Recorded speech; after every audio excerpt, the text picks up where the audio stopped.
Soon after we were married, I received a notice. I was to go to Bethlehem, where I was born, to register for census. I thought about it, decided we were not going to go. It's a long distance, 100 of your miles from where we lived in Nazareth in Galilee, all the way to Bethlehem in Judea. Too far to go. The weather was bad, and my wife was with child. In fact, I would say she's... Why do people say very pregnant? No, you are either pregnant or you are not. Am I right? Yes. Well, she was a lot with child. So I decided we were not going to go. So I went, I spoke with Mary. I said, Mary, we received a notice. We are to go to Bethlehem to register for census. But I decided we were not going to go. It's too... And Mary stopped me. And she says, now, Joseph, she says, we are Jews, are we not? I said, yes, we are Jews. She says, we are good Jews. I said, well, Mary, we strive to be good Jews. She says, yes, we strive to be good Jews. As good Jews, we are told to follow Mosaic law. I said, yes. She says, we are also taught to follow the law of the land. I said, yes. She says, if the law of the land says that we're to go to Bethlehem to register for census, we go to Bethlehem to register for census. I never liked it when Mary would argue the law with me. Well, I said to myself, what am I going to do? And then I asked Mary, I said, it's a long distance, you're with child. How? And she said, why don't you go to your father and ask to borrow a donkey? You see, we were very modest, very poor, our entire life married together. We had next to nothing. So I said, yes, I'll do that. So I went to visit with my father, and I borrowed a donkey. And here's the donkey I borrowed from my father. And I decided, because I'm a builder, you know I'm a builder, yes? That I would build a seat on this donkey for Mary to sit. And that's what we did. We began our journey with Mary sitting up on the donkey all the way to Bethlehem. Now, it took much longer than I had expected because Mary had to keep stopping. I told you she was with child, yes? And she kept reminding me. She said, now, Joseph, I have to stop. I have to rest. I am with child. I have to rest. I said, yes. By the time we got to Bethlehem, it was much later than I had expected. I planned we would stay with one of my two brothers who was there, but they were already there. Other peoples from my family, other relatives all came. There was no room for us. So my brother says to me, why don't you go stay at this inn? And he told me of an inn that was there in Bethlehem. So I said, yes, I will do that. So Mary gets back up onto the donkey, and we start making the journey through Bethlehem to the inn. But Mary was tired of sitting up onto the donkey. So she kept getting off the donkey. And I said to her, I said, Mary, I said, you need to stay up on that donkey. I said, Bethlehem is normally 1 or 2, maybe 300 people there. But because of the census, there were 2,000 or 3,000 people. I said, Mary, if you don't stay on the donkey, people, they will push you, they will knock you, they will jostle you. You stay up onto that donkey, you'll be safe. I remember this for a very good reason. I believe it is the last time in our married life that she did exactly what I asked without any question. Well, we arrived at the inn, and I said to Mary, I said, Mary, you just stay there, you just stay sitting up under that donkey, and I'll go in and I'll get us a room. So I went in, and the keep was there, and I said to the keep, I said, excuse me, I said, we have been traveling a distance, I said, we need a room. But he says to me, he says, we have no rooms. He says, I am sorry, but we have no rooms. And I said to him, I said, but we have traveled this great distance. I need a room for the night. And he said, I'm sorry, there is nothing. Now, I said, but you see, we have traveled. My wife, she is there out on the donkey, and she is very... That's when you say very, yes, when you are negotiating. I said, she is very pregnant. We need a room. He said, I am sorry, there is nothing that we can do. So I remember I said to him, thank you very much. And as I turned to leave, I started to think to myself, what am I going to tell Mary? I told her that she could, this night we would sleep in a place where we were out of the elements and it was going to be warm. What was I going to tell Mary? And as I was about to leave the inn, he called me back. He must have had a vision of his own, yes? He calls me back and he says, I do have one thought. He says, I have a cave. It's back behind the inn where we keep the animals. Would you like to stay there? And I said to him, yes, anything we could do to get out of the elements. Yes, that would be one. Let me tell you, I know that for many, many centuries, this innkeep has been spoken of poorly. Am I right? Yes. And he did not have to give us a place.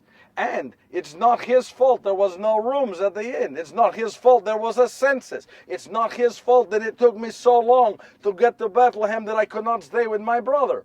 So no. We were very pleased to be offered this cave. In fact, we have friends back home in Nazareth. They live in caves on the side of the hill. So this was not unusual. We were very, very pleased to have it. In fact, when Mary and I got into the cave that night, we asked God's blessings on that innkeep. So those of you who have been speaking poorly of him, you stop it. He did not have to even give us a place. Well, we settled in and we went to sleep that night. In the morning, I woke up. Mary was already up. And do you know what she was doing? She was cleaning. She was moving this over here. She was moving this back here. She was taking the animals. She was moving the animals around to different places. And then she got a trough. And she brought this trough where the animals eat. And she got that trough and she moved it to the center. And she took one of my tunics, my best tunic. I only have two. And she took my best and she put it onto that trough. And I said to her, I said, Mary, what are you doing? That is my best tunic. And she looked at me and she said, now, Joseph, she says, if you cannot help, you just stay out of my way. I said, oh, I had never seen Mary like this. I was happy to leave. I got up, I left, I went outside of the cave, and I'm thinking to myself, what am I going to do? And I'm walking back and forth, and then all of a sudden I hear her call to me. She said, Joseph, come back in quickly. And I ran back in and I said, yes, Mary, what is it? She said, it's time. I said, time? Time for what? She said, Joseph, I'm ready to give birth. I looked at her and I said, oh, good. And she said, Joseph, I need help. You see, I am a man of 19. What do we know about giving? In my day, men have nothing to do with the birth of the children. And so I said, and she said, I need help. I need someone to help me. You may not know this. In my day, the number one cause of death for young Jewish girls was giving birth. So I said, well, what do you want me to do? And she said this. She says, I'd like you maybe to go back to that innkeep. He was so nice to give us a place to stay for the night. He might know of someone. I said, yes, I will do that. And I remember I went back to the innkeep and I said to him, I said, you remember last night you gave us the cave to stay in and I showed you my wife and she was with child. She's ready to give birth. Do you know of anyone who could help? And he said, yes. He said he knew of this young woman who lived about 2 or 3 streets away. And he got her, brought her back to me. And I took her to Mary. And I said, Mary, this woman was introduced to us by the innkeep. He says she has had experience in bringing children into the world. She can help you. And Mary said, thank you. Now leave. Twice in one day I was told to leave. But I was happy to go. As I said, I know nothing about bringing the children into the world. So I am outside of the cave and I am there waiting. And what did I tell you I do when I am nervous? I pace. Back and forth I was pacing. Back and forth. Now, I thought this was going to be very fast. She said she was ready to give birth, but you know that it took hours? So I was back and forth, pacing back and forth. And then the other thing I do when I am nervous, if I find something on the ground, a piece of wood or anything, I pick it up and I start to carve on it. And I carve. It takes my mind off the nervousness. And I was pacing back and forth. And at one point, I had carved this.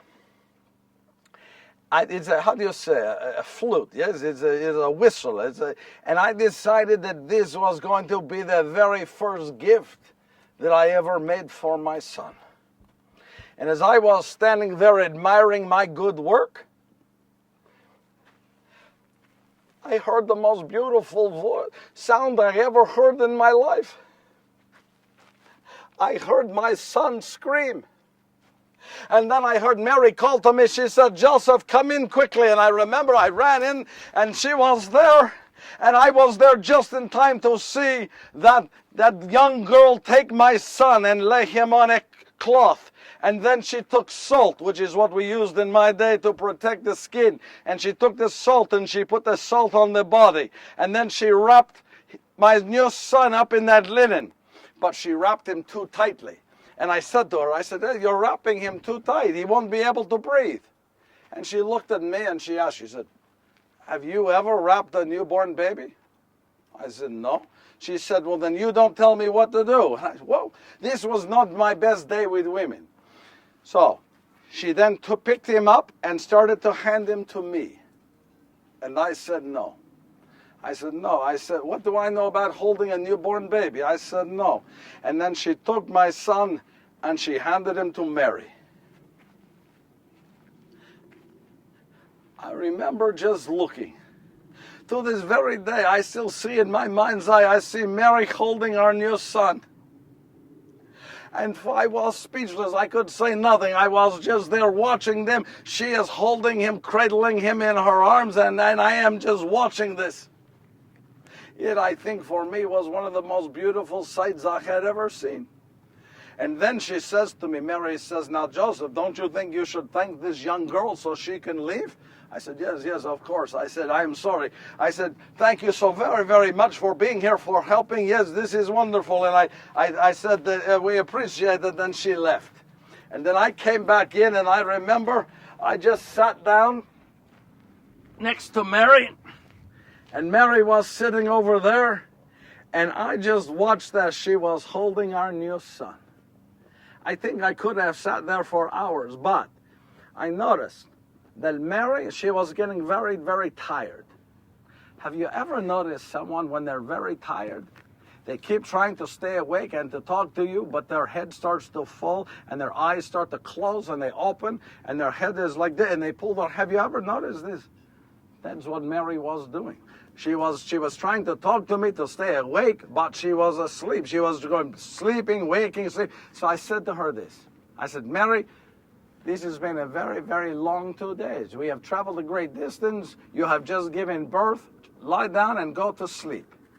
And just as I said that, holding Jesus, she lay down and she fell fast asleep. But then I became very nervous. What was going to happen? What would happen if she was to roll over onto him? She'd suffocate him, yes? So I said, I need to do something to help him. So I decided, what am I going to do? So I started to leave the cave to go to the innkeep. I said, he'll know what to do. And just as I was about to leave, I started to think, no. I'm the father of this boy. This baby boy is my son. I will protect him. So I remember I went over to where he was lying there with Mary, and I knelt down before him, and I picked him up. For the first time in my life, I held my son. Hello? How are you? Yeah, the first thing I did, I loosened those wraps. No, they were too tight. He was turning blue. And so he could breathe, I loosened the linen and his little hand that came up. And he had the best looking, can you see? He had the best looking hand I think I have ever seen. Did you know that newborn babies had nails? I did not know. He had the best looking nails I think I ever saw. Hello. Yes, welcome to the world. And I took his little hands and I kissed him. Yes. And then I kissed onto his head. I did not even think at the time that I was kissing the face of God. Hello. What else do you say to a newborn baby? So I said, while you were here being born, I was out. Your mother told me to leave. I was out. I made this for you. I think he smiled. Can a newborn baby smile? Did you like that? Yes, maybe one day you will learn to play this. You'll play a song for your mother and me, eh? Where I was holding him and rocking him back and forth, and I decided at this point that he was tired. So I took him over to that trough that Mary had put my best tunic, and somehow it did not matter. It was my best tunic. And I set Jesus onto that trough, and then I covered him with the tunic, and I just sat back, and I watched. And I watched as he slept, I watched as Mary slept, and then I eventually fell asleep myself. But it was early in the morning. We heard a noise. and the noise was at the entrance of the cave, and it woke me up. And I went to the entrance and I said, "Who is there?" And you know, it was shepherds. And I said, "What are you doing here?" I said, "We are here. We've been given permission to stay here. We have a right to be here. My wife has just given birth and we are sleeping." And they said to me this. They said they had been tending their flocks in the fields all night. And the heavenly creatures, they appeared to them and they said that they are to follow the star, and it led them to here. And they followed the star and they walked into the cave, and do you know, they pushed right past me and they fell down to their knees right before our newborn son. Now, put yourself in my place. People who you don't even know are walking past you and they're coming to your son and they're saying that they were sent there by heavenly beings.